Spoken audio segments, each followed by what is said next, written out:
Chapter 84. Lucian burns all consecutive camps. Zhuge Liang plans the 8-array maze. The last chapter closed with the report that the first ruler had shifted camp in search of cool shade, and the news was very welcome to Lucian. He went forthwith to assure himself of the truth of the report and observe the new position. A level plain lay at his feet, whereon he saw something short of 10,000 Shu troops, the greater part of whom appeared invalids. On the banner of their leader he read the name, Van Leader Hu Ban. "We consider these troops children," said Zhou. "Let me and General Handang go out and smite them. I will give the formal guarantee of victory." The commander-in-chief made no reply, but remained gazing out before him. Presently he said, "It seems to me that an air of slaughter is rising over there from that valley. Surely there is an ambush there. These poor troops in the foreground are nothing but a bait. No, gentlemen, do not leave your positions."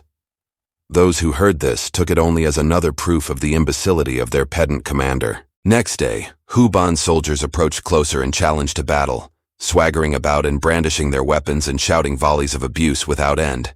They manifested contempt by throwing off their armor and clothing and moving to and fro with the utmost carelessness, bare bodies and naked forms, blatantly unready to fight. Some even sat or lay asleep. Xu Sheng and Ding Feng came to the commander's tent to complain, saying, "Those Shu soldiers despise us so much. Let us go out and punish them." But Lu Xun only smiled, saying, "You see things from the viewpoint of brute courage. You seem not to know the principles of war laid down by Sun Zi and Wu Qi. This display is only meant to entice us into fight. You will see the pretense yourselves in about 3 days. In 3 days the change of camp will be complete, and the enemy will be too strongly posted for our success," said they. "I am just letting them move their camp." Xu Sheng and Ding Feng left the tent also sniggering. But on the 3rd day the officers were assembled at a lookout point, whence they saw that the army under Hu Ban had left. "There is still a deadly look over the valley," said Lu Xun, pointing to the hills. "Liu Bei will soon appear." Very soon they saw a whole army all well accoutred pass across the field escorting the first ruler, and the sight took away all their courage. "That is why I would not listen to those of you who wanted to fight Hu Ban," said Lu Xun. "Now that the ambush has been withdrawn, we can settle them in about 10 days. The proper time to attack was when they began to transfer their camp.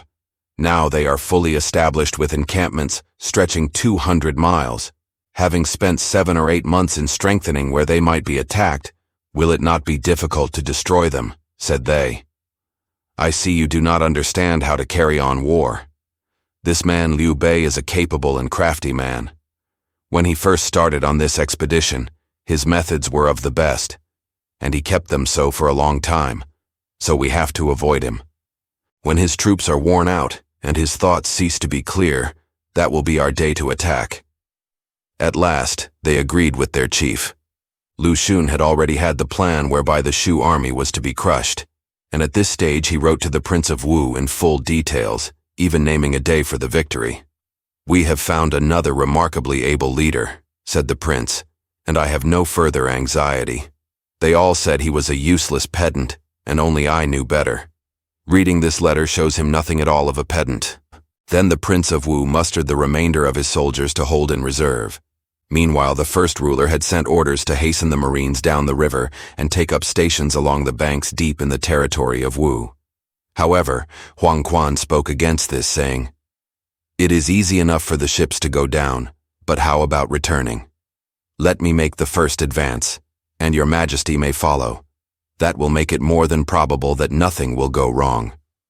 "Those Wu enemy are afraid," objected the first ruler, "and I want to make a dash at them. Where is the difficulty?"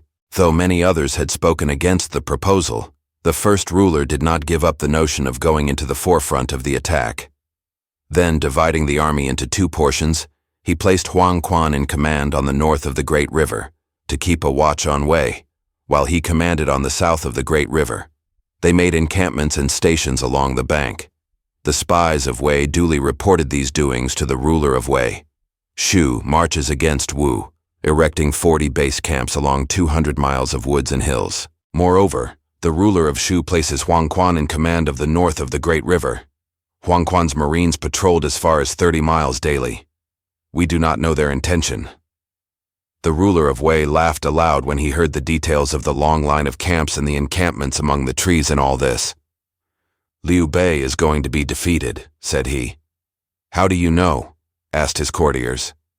"Because Liu Bei does not know how to wage war. How can he beat off an enemy along a front of 200 miles? The maxims of war forbid to camp in open plains, among marshes, amid precipitous heights and obstacles.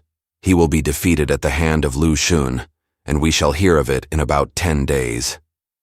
His officers felt more than doubtful and entreated their master to prepare an army to guard against Sun Quan and to attack Shu if the occasion would allow. But the ruler of Wei replied, "I do not plan to attack Shu. If successful, Lu Xun will lead all his force westward into West Riverland, and the Southland will be defenseless. I shall pretend to send an army to help. I shall send them in 3 divisions, and I shall overcome Wu easily." They all bowed acquiescence and approval. Then orders went out appointing Cao Ren to lead an army out to Ruxu, Cao Shu to take a second out to Dongku, and Cao Zhen to command a third aiming at Nanjun, and the 3 armies were to combine on a given date for a sudden attack on Wu. The ruler of Wei would himself bring up the reinforcement in this southern campaign. Having reached Chengdu, Ma Liang lost no time in seeing the prime minister and presenting the plan of the armies as they were in the field. Said Ma Liang, "Now the forces are on both sides of the great river, extending along a front of 200 miles, with 40 stations, each beside a mountain stream or in a pleasantly shaded forest. At our Lord's command, I prepared this map, and he sent me to ask your opinion. Who advised such an arrangement? He ought to be put to death, whoever it was," cried Zhuge Liang, tapping the table at his side. "It is entirely our Lord's own work. No other had any hand in it," said Ma Liang. "The life and energy of the Hans are done indeed," said Zhuge Liang sorrowfully. "Our Lord has committed those very faults which the rules of the art of war lay down as to be particularly avoided. The camps are made where free movement is impossible, and nothing can save him if the enemy use fire. Beside, what defense is possible along a 200-mile front? Disaster is at hand, and Lu Xun sees it all, which explains his obstinate refusal to come out into the open. Go back as quickly as you can, and tell our Lord that this will not do, that it must be changed at once. But if I am too late, if Wu has already attacked and won, what then? The enemy will not dare to follow up their victory by a march on Chengdu, so this capital is secure. Why will they not? Wei is behind their back. That is why. Our Lord will be compelled to shelter in Baidicheng. I have already placed 10,000 troops in hiding at Fishbelly Creek. Have you? I have been up and down that creek 3 or 4 times without seeing a soldier. I do not see the reason of telling lies to me," said Ma Liang. "You will see. Do not ask so many questions." With the precious instructions which he had persuaded Zhuge Liang to draw up, Ma Liang hastened back to the imperial camp, while Zhuge Liang went to the capital to prepare a relief expedition. The soldiers of Shu had become slack and idle, and no longer maintained adequate defense, wherefore Lu Xun perceived that his moment had arrived, and called his generals to his tent to receive orders. "There has been no fighting since I received our Lord's command. I have spent the time in acquiring a knowledge of the enemy. As a preliminary operation, I want to capture a camp on the south bank. Who volunteers?" Out stepped Han Dang and Zhou Tai and Ling Tong, all 3 at once, each crying that he wanted to be sent. But they were sent back. The commander-in-chief did not want any of them. Then he called up the junior general, Chun Yu Dan, and said, "You will take the 4th camp on the south side. The commander of that post is Fu Tong. You may have 5,000 troops. I shall support you." Chun Yu Dan took the order and was gone. Then Lu Xun summoned Xu Sheng and Ding Feng and said, "Each of you will take 3,000 troops and bivouac 2 miles from the camp, so that if Chun Yu Dan is repulsed and pursued, you can rescue him." Chun Yu Dan marched between the lights and reached the camp he was to capture just after the 3rd watch. His drums rolled, and he attacked at once. The defenders came out led by Fu Tong, who, spear ready to thrust, rode straight toward the leader of the attack and forced him back. Suddenly there arose the roll of other drums, and a cohort under Zhao Rong barred the way. Chun Yu Dan turned off along another road, escaping with loss of many troops. But he was not yet safe. Some distance farther, He ran against the Hmong tribesman leader Shamo Ke. However, Chunyu Dan avoided him also and went on his way, pursued now by 3 parties. Soon he reached the spot 2 miles from the camp, and here the 2 leaders of Shu Sheng and Ding Feng, who had been placed ready to afford succor, came out and stopped the pursuit. When the enemy had retired, Chunyu Dan was escorted back to camp. He was wounded, and with the arrow still undrawn he appeared before Lu Xun and apologized for his failure. "It was no fault of yours," said the commander-in-chief. "I wanted to test the force of our enemy. My plan of attack is quite ready." "The enemy is very strong and will not be easily overcome," said Xu Sheng and Ding Feng. "We have now suffered great loss to no purpose. This plan of mine would not hoodwink Zhuge Liang, but happily he is not here. His absence will allow me to score a great success." Then he summoned his generals to receive orders. Zhu Ran is to lead the marine force. He is to advance next day afternoon, when the southeast wind will serve. His ships are laden with reeds and straw, which are to be used as ordered. Han Dang is to attack the north bank, Zhou Tai the south. Each soldier, in addition to his weapons, is to carry a bundle of straw or reeds, with sulfur and saltpeter hidden therein, and each has a piece of tinder. They are to advance, and when they reach the Shu camps they are to start a conflagration, but they are to burn only alternate camps, 20 in all, leaving the others untouched. They are to advance and pursue the enemy until they capture Liu Bei. The leaders received the orders and so set out. The first ruler was in his own camp, pondering over a plan to destroy the armies of Wu, when suddenly the staff that bore the great standard in front of his own tent fell over and lay on the ground. There was no wind to account for this, so he turned to Cheng Jin and asked what it might portend. "It means only one thing. The troops of Wu will raid the camp tonight," said Cheng Jin. "They will not dare after the slaughter of yesterday." "But suppose that was only a reconnaissance, what then?" Just then, a report came in that some troops of Wu could be seen, very far off, going along the hills eastward. "They are soldiers meant to put us in confusion," said the first ruler. "Tell the generals not to move, but let Guan Xing and Zhang Bao with a small mounted force go out to reconnoiter." It was dusk when these 2 returned, and they then reported, "Fire is seen among the camps on the north bank." The emperor hastily bade Guanxing go to rescue the north camps and Zhang Bao to the south to find out what was really happening, and they started. About the middle of the first watch, the wind got up and blew strong from the east. Then fire arose from the camp on the left of the first ruler's own. He was starting to extinguish this flame when another fire began in the camp on his right. With the aid of the strong breeze, both fires became fierce, and soon the trees caught. A confused roar showed the gathering strength of the fire. The soldiers of the burning camps were rushing into the first ruler's own camp to escape the fire, and in their confusion, they trampled on each other, so that many died. Behind them came the troops of Wu bent on slaughter. Ignorant of how many they might be, the first ruler mounted and dashed for Feng Shi's camp. But that also was in flames, which seemed to rise to the very sky. By this time flames were rising from both sides of the river, so that everything was as visible as by day. Feng Shi leaped to his horse and fled, followed by a band of his mounted troops. This small force ran against the soldiers of Wu under Xu Sheng. A melee ensued. Thereupon the first ruler turned and galloped west.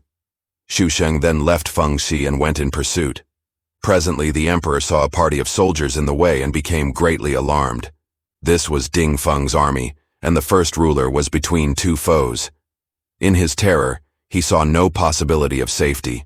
No road was open. Just at this moment, another cohort broke through to his side and rescued him. The leader was Zhang Bao, and he led the imperial guards, who fled, taking the first ruler with them. As they marched along, they fell in with another force of Shu. The leader was Fu Tong, and he joined up with them. The Wu army was still following when the fugitives reached Saddle Hill. The 2 leaders, Zhang Bao and Fu Tong, were urging their lord to go to the top of this and out of immediate danger. Soon, Lu Xun arrived with his army and began to surround the hill. Zhang Bao and Fu Tong held the road up the hill and kept the enemy from ascending. From the summit could be seen flames all around, and the first ruler witnessed the corpses of his soldiers lay about in heaps or floated in the streams. Next day, The soldiers of Wu set themselves to firing the hill. The first ruler's remaining escort fled for their lives like rats, and their lord was in despair. Suddenly he saw a general followed by a dozen horsemen cutting an alley through and coming up the hill. As he drew nearer, the emperor recognized Guan Xing. Guan Xing quickly leapt down, prostrated himself and said, "Your Majesty, the fire is gaining all round, and this place is not safe. I request you to try to reach Baidicheng, and as many as possible will gather there." "Who will dare stay behind to keep off the enemy?" said the first ruler. Fu Tong volunteered, saying, "I will fight to death to guard the rear." It was dusk when they started. Guan Xing led the way, Zhang Bao protected the first ruler, and Fu Tong guarded the rear. They got their lord safely down the hill and away. As soon as the troops of Wu noticed the flight, they pressed forward, each anxious to gain kudos by the capture of the emperor's person. Great armies of Wu, blotting out the sky and hiding the earth, went westward in pursuit. The first ruler ordered his soldiers to make fires of their clothing and other things in the road so as to hinder pursuit. Zhu Ran marched up from the river to try to intercept the flight, and the noise of his drums was terrifying. The first ruler thought there was no possibility of escape from this force and cried, "This is the end." His two nephews dashed to the front to try to cut a way through, but returned wounded and bleeding, and the noise of the pursuers came constantly nearer as they found their way along the valleys. About the first glimpse of dawn, the case seemed quite desperate. But just at the worst, they saw Zhu Ran's soldiers suddenly begin to break up and scatter, tumbling into streams and rolling down precipices. Soon the reason was evident. A fearsome general leading a cohort came to their relief. Once again, the first ruler was rescued from pressing danger, and this time the rescuer was Zhao Yun. He had been in Jiangzhou, and news of the straits of his lord had reached him there. He had set out forthwith. Then he had seen the glow of the burnings and had marched toward it. And thus he had arrived just at the moment to save his master when danger was most imminent. As soon as Lu Xun heard that Zhao Yun had appeared, he ordered his troops to stop pursuit and retire. Zhao Yun, happening upon Zhu Ran, engaged him forthwith and in the first encounter slew Zhu Ran with a spear thrust. And so the army of Wu were dispersed and retired, and the first ruler got safely to the wall of Baidicheng. But on the way thither, his thoughts went back to his companions in misfortune, and he inquired after them anxiously. "Though I am safe, how about the other generals and soldiers?" asked the first ruler. "The pursuers are close upon us, and we cannot wait for anything," said Zhao Yun. "I wish your Majesty to get into the city as quickly as possible. While you are reposing yourself, we may try to rescue some of the leaders." When the first ruler entered Baidicheng, he was in sore straits, only having about 100 men left. A poet wrote concerning this victory of Lu Xun, "He grips the spear, he kindles fire, the camps are swept away. Liu Bei to the White Emperor's city flees, lonely and sad today. But Lu Xun's meteoric fame now shoots through Shu and Wei. For bookish people, the Prince of Wu has naught but good to say."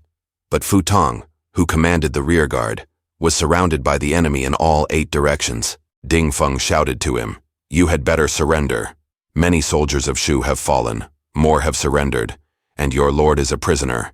You have no hope against us with your scanty force." But Fu Tong replied, "Shall I, a servant of Han, give in to the curs of Wu?" Undaunted, he rode at his opponents and fought many bouts, but his strength and valor availed naught. Struggle as he would, he could not make his way out, and so he fell among his enemies.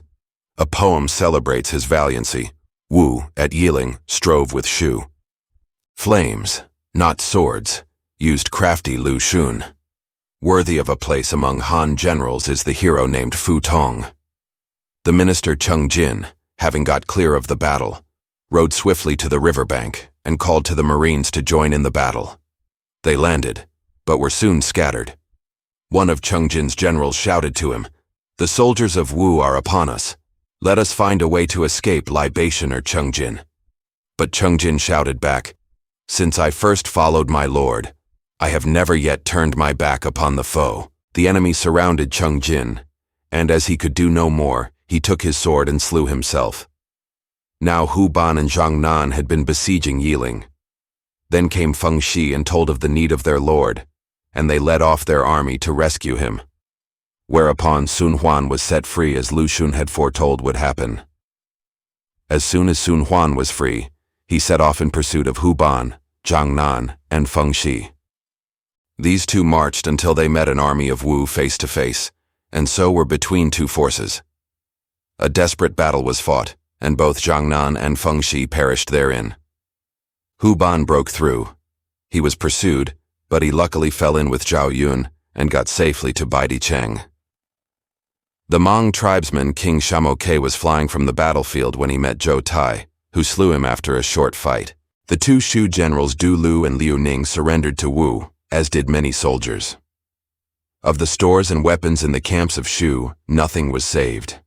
When the story of the disaster to Shu reached the Southland, and with it the report that the first ruler had been killed in battle, Lady Sun gave way to wild grief. She rode down to the riverbank and, gazing westward, wept and lamented. Then she threw herself into the stream and was drowned. Posterity erected a temple on the shore called the Shrine of the Bold Beauty, and one who described it wrote a poem. The ruler, defeated, fled to Baidicheng. Through thunderous tiding, Lady Sun committed suicide. Today the water still flows by the carved stone to show where and why this heroine died. There could be no question that this exploit brought tremendous glory to Lu Xun.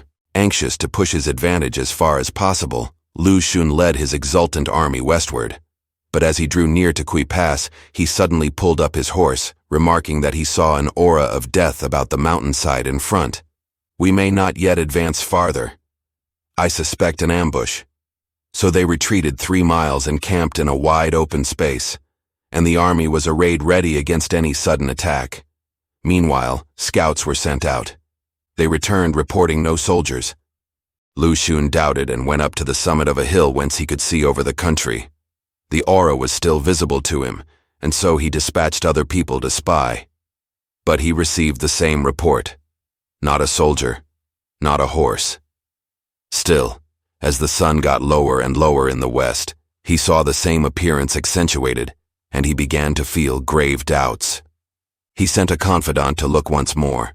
This man came back saying, "There is not a single soldier, but I have noticed on the riverbank nearly 100 heaps of boulders."